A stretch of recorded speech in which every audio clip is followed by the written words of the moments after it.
সাম্প্রতিক ছাত্রদল ও ইসলামী ছাত্রশিবিরের মধ্যে যে সংঘর্ষের ঘটনা ঘটেছে তা মূলত চট্টগ্রাম সরকারি সিটি কলেজ কেন্দ্র করে সংঘটিত হয়।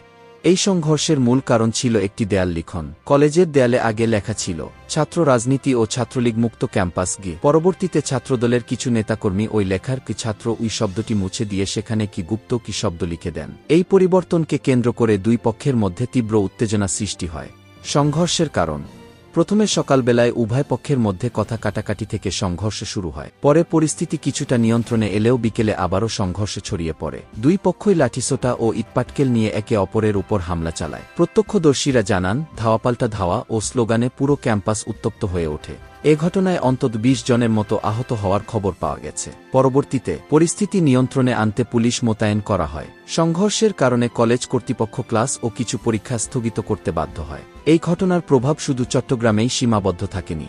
দেশের বিভিন্ন বিশ্ববিদ্যালয়ে যেমন ঢাকা বিশ্ববিদ্যালয় ও রাজশাহী বিশ্ববিদ্যালয় উভয় দলই বিক্ষোভ মিছিল ও প্রতিবাদ কর্মসূচি পালন করে। উভয় পক্ষই একে অপরের বিরুদ্ধে হামলার অভিযোগ তোলে।